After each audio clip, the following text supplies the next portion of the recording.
नमस्कार, special report में आपका स्वागत है। मैं हूं मनोज मानस। स्पेशल रिपोर्ट में आज सबसे पहले हम बात करेंगे महाराष्ट्र विधानसभा चुनाव में बारामती सीट के समीकरणों की। विधानसभा चुनाव के दौरान इस सीट के राजनीतिक इतिहास की बात होगी। वहीं कैलाश गहलोत के इस्तीफे की पॉलिटिक्स पर हमारी खास रिपोर्ट देखिए। और चलते चलते यूपी के लखीमपुर खीरी जनपद में भुगतान को लेकर परेशान गन्ना किसानों की दास्ता की हम बात करेंगे। तो चलिए अब चलते हैं खबरों के विस्तार में।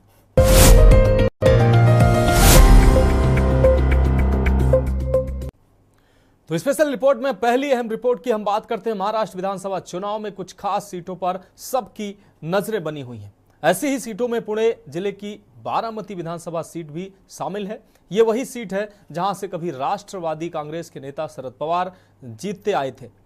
इस चुनाव में बारामती सीट पर पवार परिवार से ताल्लुक रखने वाले दो चेहरों के बीच भीषण लड़ाई या राजनीतिक घमासान देखने को मिल रहा है। एक तरफ शरद पवार के भतीजे अजीत पवार हैं, तो दूसरी तरफ अजीत पवार के भतीजे और शरद दा के पौत्र योगेंद्र पवार हैं। ये खास रिपोर्ट देखिए।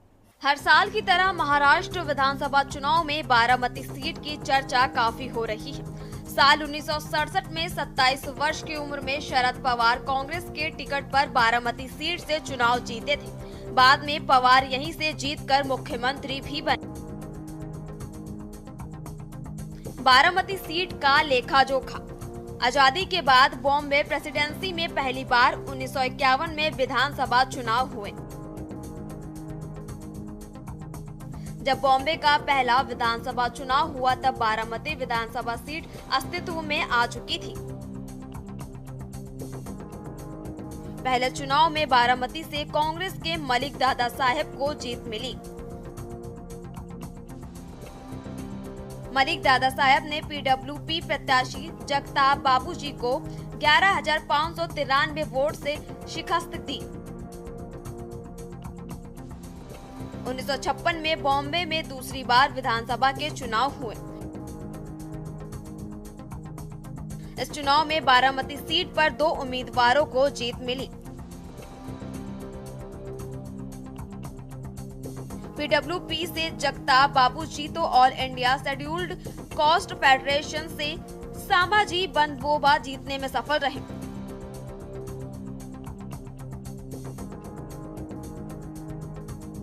उन्नीस सौ 61 से पहले चुनावों में कुछ सीटों पर दो विधायक या सांसद चुने जाते थे।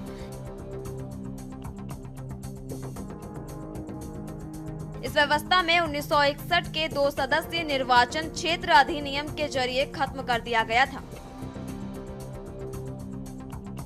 1962 के विधानसभा चुनाव में महाराष्ट्र राज्य अस्तित्व में आ चुका था। इस बार बारामती सीट पर कांग्रेस की मालतीबाई शिरोले को जीत हासिल हुई। मालतीबाई ने प्रजा सोशलिस्ट पार्टी उम्मीदवार मानसिंह तुले को 9,198 मत से हराया। तब बारामती में शरद पवार की हुई एंट्री। आपको बता दें कि साल 1967 महाराष्ट्र के लिए एक और चुनावी साल। इस चुनाव में बारामती सीट पर एक युवा चेहरे की एंट्री होती है। यही युवा आगे चलकर महज 38 साल की उम्र में महाराष्ट्र का सबसे युवा मुख्यमंत्री बनता है। 1978 में जब यह युवा मुख्यमंत्री बनता है तो वह देश का सबसे कम उम्र का मुख्यमंत्री होता है। ये शख्स 1-2 दिन नहीं बल्कि कुल 4 बार महाराष्ट्र के मुख्यमंत्री का पद संभालता है। जी हाँ, हम बात कर रहे हैं शरद पवार की। अपने करियर के शुरुआती दिनों में पवार को उस समय महाराष्ट्र के एक बेहद प्रभावशाली राजनेता यशवंतराव चौहान के शिष्य माना जाता था। 1967 में 27 वर्ष की छोटी उम्र में पवार को कांग्रेस पार्टी ने बारामती सीट से उम्मीदवार बनाया। पवार ने बारामती में presidents and workers party of India PWP प्रत्याशी को हराकर जीत दर्ज की। बता दें कि 1972 में बारामती में शरद पवार ने संयुक्त सोशलिस्ट पार्टी से उम्मीदवार को 37,473 वोट से हराया। 1972 के बाद महाराष्ट्र में जब अगला विधानसभा चुनाव होता है तो देश आपातकाल का झेल चुका होता है और इस बीच बहुत सी चीजें बदल जाती हैं। साल 1978 में जब चुनाव हुए तो एक बार फिर मुकाबला शरद पवार और पीडब्ल्यूपी प्रत्याशी के बीच हुआ। अजय शरद पवार का सियासी सफर। महज 38 साल की उम्र में महाराष्ट्र के सबसे युवा मुख्यमंत्री बने। 1967 में 27 वर्ष की छोटी उम्र में पवार को कांग्रेस पार्टी ने बारामती सीट से उम्मीदवार बनाया।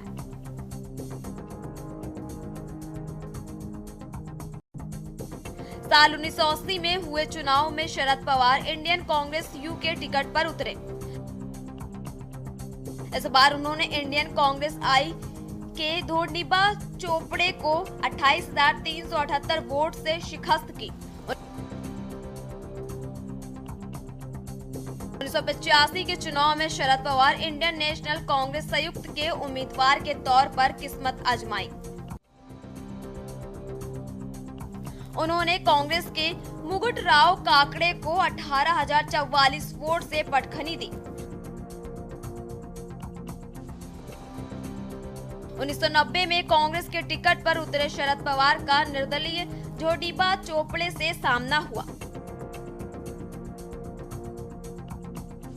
शरद ने यह चुनाव 88,223 वोट के बड़े अंतर से जीता। शरद पवार का सियासी जमीन पर कौशल। एक समय था जब केंद्र में जनता पार्टी की सरकार थी। महाराष्ट्र में कांग्रेस के दो धड़ों ने अलग अलग चुनाव लड़ा। इंदिरा गांधी के नेतृत्व वाली कांग्रेस आई को 62, वही कांग्रेस को 69 सीटों पर जीत मिली। वहीं कांग्रेस 69 सीट जीतने में सफल रहा। चंद महीने पहले केंद्र की सत्ता में आई जनता पार्टी 99 सीटें जीतकर सबसे बड़ी पार्टी तो बनी, पर वह भी 145 के बहुमत के आंकड़े से दूर रह गई। चुनाव के बाद कांग्रेस और कांग्रेस आई ने मिलकर सरकार बनाई। शरद पवार को कैबिनेट में जगह मिली। 3 महीने पहले इंदिरा को जिस पार्टी से निकाला गया, उसी पार्टी के साथ मिलकर इंदिरा की नई पार्टी सत्ता में भागीदारी कर रही थी। इंदिरा की पार्टी का प्रभाव सत्ता में बढ़ रहा था। दूसरी तरफ शरद पवार की मुख्यमंत्री बनने की महत्वाकांक्षा भी बढ़ रही थी। इंदिरा गुट के बढ़ते दखल ने शरद की नाराजगी को बढ़ाने का काम किया। वहीं सरकार गठन के महज 4 महीने बाद भी शरद पवार ने अपने ही गुरु के खिलाफ बगावत कर दी। 12 जुलाई 1967 को उन्होंने मंत्रिमंडल से इस्तीफा दे दिया। उन्हें 40 बागी विधायकों का समर्थन हासिल था। बागियों के साथ मिलकर शरद पवार ने जनता पार्टी की मदद से मुख्यमंत्री की कुर्सी पर पहुंच गए। महज 38 साल की उम्र में महाराष्ट्र के मुख्यमंत्री बनकर उन्होंने रिकॉर्ड बना दिया। बारामती में अजीत पवार की सियासी पारी। 2014 और 2019 में अजीत बड़े अंतर से जीते। 2014 में बारामती सीट पर पहली बार एनसीपी और भाजपा का मुख्य मुकाबला हुआ। बारामती की सियासी लड़ाई पर एनसीपी के नाम रही। अजीत पवार ने भाजपा उम्मीदवार प्रभाकर दादाराम गावड़े को 89,791 मत के एक बड़े अंतर से शिकस्त दी। 2019 के विधानसभा चुनाव में बारामती में मुकाबले फिर एनसीपी और भाजपा के बीच रहा। एनसीपी ने अजीत पवार को अपना उम्मीदवार बनाया तो भाजपा के टिकट पर गोपीचंद कुंडलिक पडलकर उतरे। अजीत पवार ने यह चुनाव 16,05,265 मत के बड़े अंतर से जीता। बारामती में अजीत पवार ने कब संभाली कमान। आपको बता दें कि साल 1991 में बारामती सीट पर उपचुनाव हुए, क्योंकि पवार 10वीं लोकसभा के लिए चुने गए थे। यह लोकसभा चुनाव में उनकी दूसरी जीत थी। इससे पहले शरद पवार 8वीं लोकसभा के लिए निर्वाचित हुए थे, लेकिन मार्च 1985 में इस्तीफा दे दिया था। 1991 के उपचुनाव से शरद पवार के परिवार के शख्स की बारामती की सियासत में एंट्री होती है। यह शख्स भी अपने चाचा की तरह बाद में बारामती की सियासत का पर्याप्त बन गया। यहाँ बात हो रही है महाराष्ट्र के मौजूदा उप मुख्यमंत्री अजीत पवार की।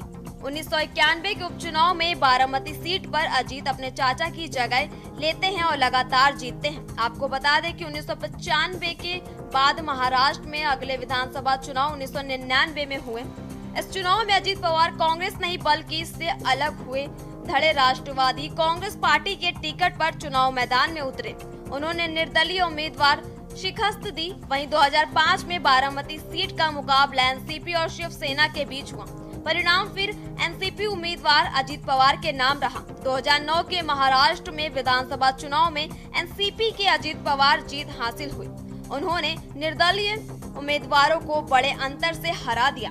आपको बता दें कि 2024 के चुनाव में घमासान मचा है। बारामती सीट पर मुकाबला दिलचस्प हो गया है क्योंकि इस बार पवार परिवार के 2 सदस्य आमने सामने हैं।